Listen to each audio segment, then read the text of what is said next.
अथवा व्रतों को धारण ही नहीं करेगा। पीयूष बोलिए, जब यहाँ लिख ही रहे हैं अपुण्यम अव्रतई,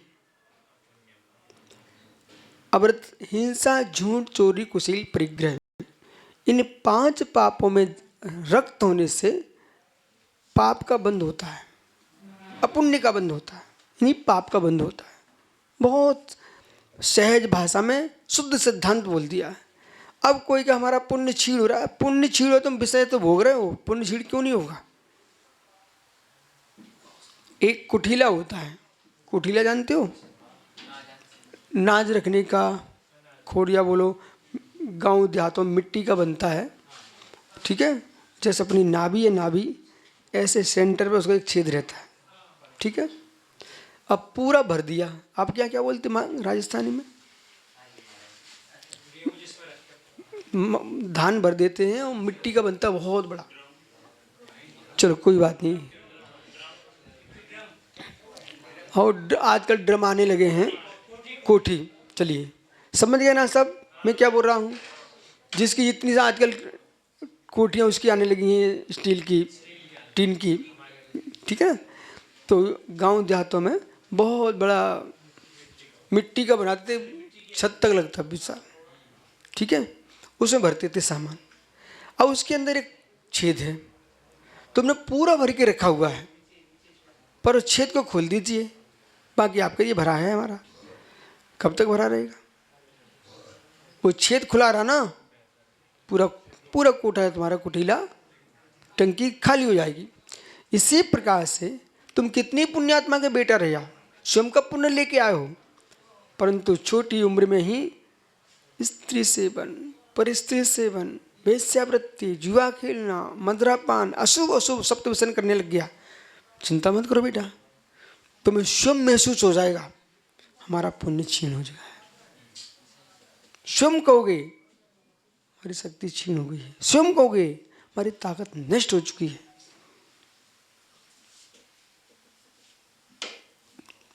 ये देखो गहरा सूत्र। अपुण्यम अव्रतई, अव्रती के सेवन से क्या होता है सारस्वत? अपुण्य की वृद्धि होती है, पुण्य नष्ट होता है, पुण्य की मृत्यु हो जाती है। और व्रतई, पुण्यम व्रतई, और व्रत की वृद्धि, पुण्य की वृद्धि व्रतों से होती है। देखो आप इसको 3 पक्ष से व्याख्यान कर सकते हो, और 3 पक्ष की तुम व्याख्या घंटों घंटों कर सकते हो इसके अंदर। यदि आपको अपना भोग भूमि या जीव है, उसका पुण्य क्यों बढ़ता है?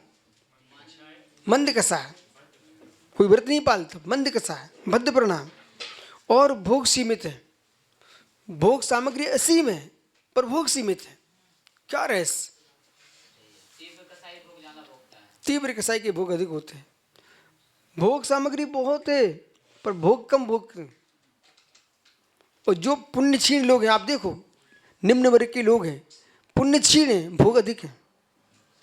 सर्वाधिक देश में मांस मछली, इनका जितने नीच भर के लोग हैं यही ज़्यादा लिप्त हैं, समझ रहे नहीं? और जो उच्च वर्ग के लिप्त हैं वे नीच गोद का बंद कर रहे हैं। कभी भी किसी नीचे गिरे स्तर के आदमी को देख करके, उसकी वृद्धि देख करके प्रभावित होकर के उस जैसे काम नहीं करना चाहिए। इस बात को मैं बार बार आपको समझा रहा हूँ। किसी आदमी को, माना कि सार सागर जी आप अच्छी साधना कर रहे हो, माना कि कोई व्यक्ति कर नहीं रहा है परंतु प्रसिद्धि उसी की चल रही है, तो तुम प्रभावित हो गए यदि प्रसिद्धि से, उसकी प्रसिद्धि से, और तुम वैसे काम करने तो तुम और नीचे गिर जाओगे। वो पूर्व पुण्य के नियोग से चमक रहा है, उसका पाप नहीं चमक रहा, और आपकी इसे यश नहीं मिल रहा है, ये पूर्व का नियोग चल रहा है, लेकिन वर्तमान की साधना का को फल नहीं है ये। तो लोगों को सम्यक व्याख्यान करना चाहिए। लोग व्याख्यान क्या करते हैं? देखो मैं आपको संघ की भाषा बुला सकता हूँ, मुनि संघ की। कोई आचार्य महाराज के नज़दीक कोई साधक है, साधना अच्छी नहीं कर रहा है पर उसी का नाम चल रहा है, लोग उसी को दुलार दे रहे हैं, तो सामान के सार्थक साग के परिणाम खराब हो गए। माना कि देखो भाई हम शांति साधना कर रहे हैं तो हमें कोई पूछ नहीं रहा है, पर जो तड़क पड़क कर रहा है कुछ करता धरता है नहीं है, पूरे देश राष्ट्र उसी में किसी पहचान मरी। अरे ये सुनिए भाई, आपको पता होना चाहिए जो डिब्बे के अंदर रखी फुंजड़िया, क्या उसमें योग्यता नहीं है? और जिसमें आग लग गई है, प्रकाश किसका दिखता है? आग वाली का। लेकिन थोड़ी देर बाद क्या होगा? राख होगी। समझ रहे कि नहीं? इसी प्रकार से जो चटक पटक की रोशनी दिखा रहे हैं, उनके पुण्य में आग लग गई है, फुंजड़िया में सो चमक रही है, लेकिन समय बताएगा, ऐसे फेंक दिए जाओगे। साधना कुछ भी नहीं है। गांव गांव में यश चल रहा है, गांव गांव में भावना चल रही है, ठीक है, लोग पगला रहे हैं, साधना कुछ नहीं है। लेकिन हो सकता है कालांतर में वो जीव है, सोचे हमको ईमानदारी की साधना करने, वो सुधर गया, परंतु उसको देख कर इसके भाव खराब कर रहा है अपने। वो साधना करते हुए अपनी साधना को जला रहा है, न तो प्रभावना कर पा रहा है, न साधना का फल पा रहा है। इसलिए अपने पुण्य निकालने के स्रोत सम्यक बनाना चाहिए। बालक जैसे कि ये एक, अभी आप एक गांव में आए थे, वहाँ एरंडे के बहुत खेती थी, सोच गए थे आप। तो एरंडे का जो पत्ता रहता है ना, वो पत्ता की जो डंठल रहता है, वो पूरा पूरा एरंडे जो ना पोला रहता है, ठीक है, उससे बढ़िया पुंगी बनती है, ठीक है। तो जैसे बच्चे हैं, खेल रहे हैं, अब जैसे नहर में पानी जा रहा बहुत सा, बगल में वो रिश्ता है, ठीक है, रिश्ता है, तो बच्चा ने क्या किया, जैसे वो पुंगी की ऐसे बढ़िया पाइपलाइन बनाई, और उस मिट्टी में थोड़ा ऐसा गड्ढा किया, उसको उसे सेट कर दिया, और पानी तो नीचे से अंदर से रिस रहा था, भैया ट्यूबवेल चलना प्रारंभ हो गया है। इधर देखो मित्र, क्या हो गया? ट्यूबवेल चलना प्रारंभ है। जो कीचड़ में पानी था, हमने उसको स्वच्छ बना के निकाल लिया। रहस्य पकड़ो, कीचड़ में पानी आ रहा था, दलदल में, वहाँ पर जमीन में क्या किया, वो पुंगी बना के फिट कर दिए। अब वो कीचड़ में पानी नहीं जाएगा, वो पुंगी पे चढ़ेगा, वो पानी का प्रेशर नहर का चल रहा है, तो उसमें पानी टपकने लग गया, बढ़िया धारा बहने लगी। देखो ट्यूबवेल गंदे में स्वच्छ, गंदे में स्वच्छ, क्या रहस्य, गंदे में स्वच्छ। तो आपको पाइपलाइन ऐसे सेट करना चाहिए कि वो कीचड़ के अंदर से स्वच्छ पानी निकालना सीखो। ऐसे गंदे लोगों के बीच में भी तुम इतनी अपनी बढ़िया पुंगी फिट करो कि तुम्हारे परिणाम विशुद्ध हो जाएं और पानी पुण्य का निकलने लग जाए, पाप की जगह, ठीक है।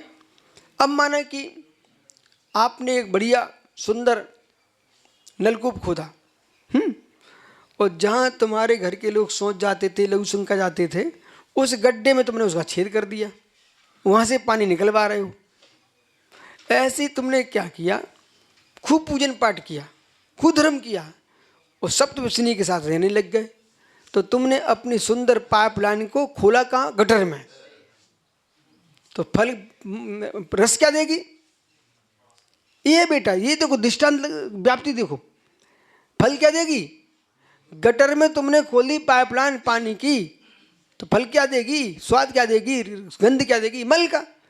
ऐसे पुण्य करते करते भी जो सप्तवसन का सेवन कर रहे हैं, उनका पुण्य गटर में खुले पाइपलाइन के समान है, दुर्गंधी मारेगा। इसलिए संगति का विशेष ध्यान रखना चाहिए। जीवन में जो दया के पात्र हैं, पुण्य छीन लोगे, उन पर दया करना, पर संगति नहीं करना। आप गलत नहीं सोचना हमारी बात को, सुनना बालक, जिनके पुण्य छीन है उन पर दया करना, सहयोग कर देना, लेकिन संगति नहीं करना। पुण्य छीन की संगति में बैठोगे ना, पुण्य छीन होता है, अपनी पहचान भी वैसी बन जाती है, अपनी पहचान वैसी बन जाती है। तुम्हारा कोई भक्त है, वो भक्त ज़्यादा चिपक रहा है, उसे चिपकने, लेकिन अपन को धीरे से दूरी बना देना चाहिए।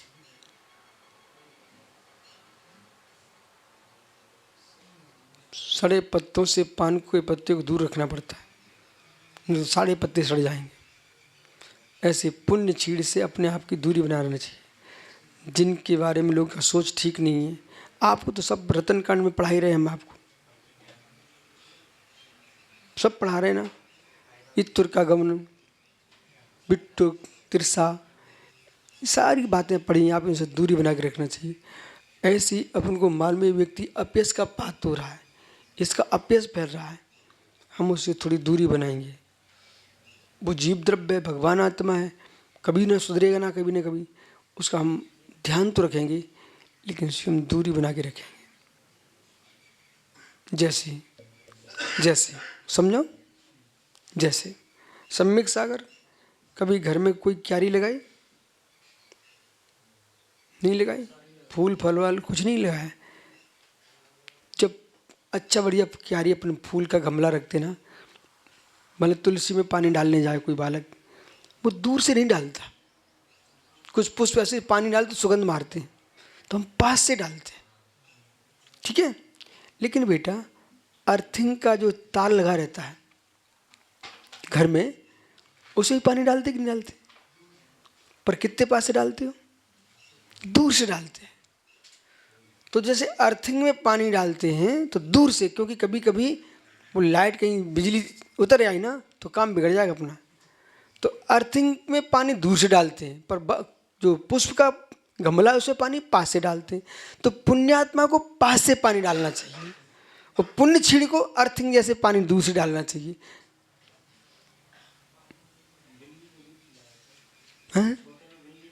हाँ, और क्या मिला?